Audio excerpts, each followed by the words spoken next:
네, 안녕하세요. 예, 리프팅과 필러 하는 남자, 리필하는 남자 허선영입니다. 예, 오늘은 여러분들께서 궁금해하시는 부분 중에 또 하나 짚어드리려고 이렇게 카메라 앞에 섰습니다. 예, 고객님들께서 가끔 그 얼굴이나 가슴에 보형물이 있는데 필러를 해도 되는지에 대해서 물어오실 때가 있으십니다. 예, 이제 필러를 해도 되는지 안 되는지 이거는 케이스 바이 케이스입니다.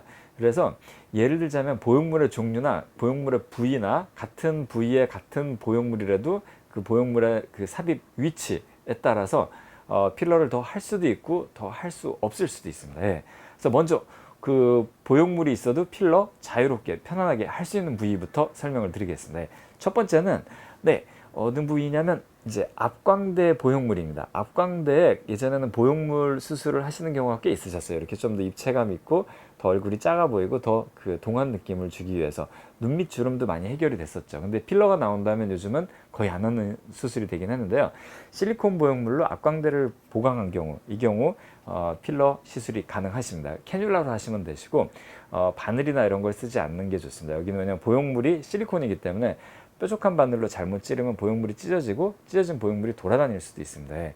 그렇기 때문에 반드시 캐뉼라를 하게 되면은 앞광대 필러는 앞광대 보형물이 있더라도 편안하게 할 수 있는 부위라고 생각을 하시면 됩니다.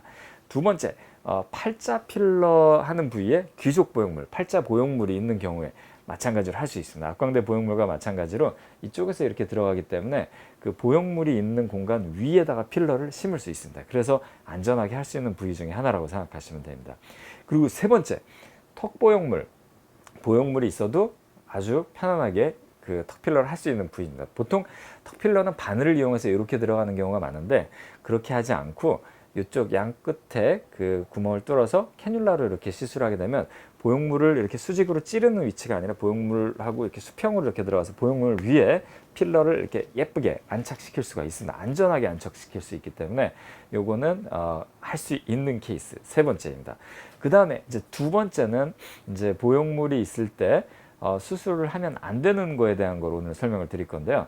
예를 들자면 이마 보형물, 이마 보형물은 절대로 그 보톡스든 필러든 이마 보형물이 있으신 경우에는 어떤 시술도 받으시면 안 됩니다. 왜냐면 이마는 가슴 보형물 다음으로 가장 큰 보형물이 들어가는 위치입니다. 한 이 정도 되는 판을 여기다가 이렇게 폭이 단면이 한 이 정도 되는 보형물이고 위에서 보면 한 이 정도 되는 사이즈의 보형물이 여기 들어가는 거기 때문에 이 보형물을 둘러싸는 피막 공간이 반드시 생기고요. 이 피막 공간 안에 만약에 바늘이 들어가서 출혈이 생기거나 뭔가 이제 문제가 생기면은 물이 고이거나 피가 나서 피가 고이거나 장액이 고이거나 이렇게 되면은 여기에 이렇게 혈종이나 장액종 같은 게 생겨가지고 이게 뭐 한 6개월 이상, 뭐 1년 이상 가는 경우도 있고 이게 염증이 심해져가지고 보형물을 결국 제거해야 되는 경우가 굉장히 많습니다. 그래서 이마 보형물이 있는 경우에는 보톡스, 필러, 일체 바늘 시술을 하지 않는 거, 캐뉼라 시술도 절대 안 됩니다. 예, 이렇게 생각을 하시는 게 제일 좋습니다.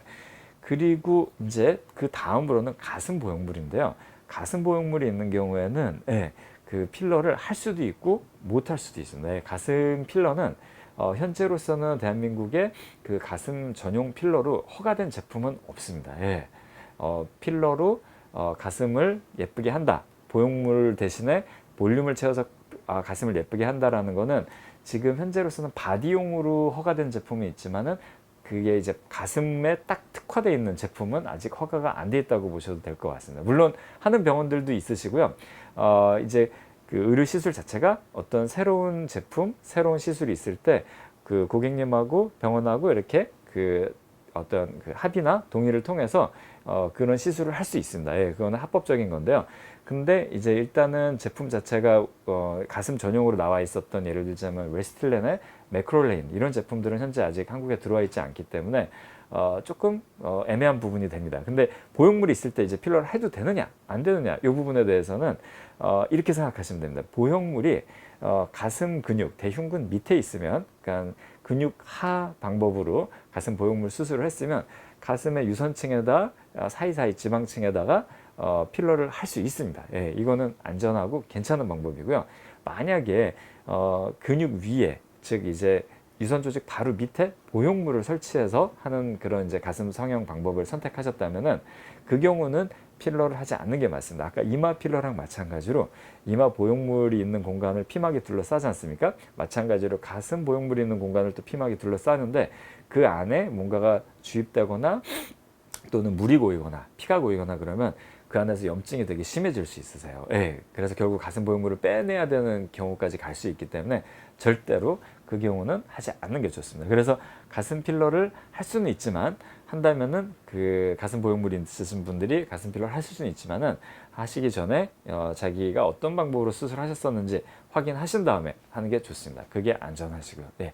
오늘은 이제 가슴 필러를 비롯해서 뭐 얼굴 필러 여러 가지 필러가 보형물이 있을 때 해도 되는 부위, 하면 안 되는 부위 이렇게 두 가지로 해가지고 설명을 드렸습니다. 예, 리필 가이 허선영 오늘도 이렇게 고객님들께 궁금하신 부분들 설명을 드렸습니다. 네, 감사합니다.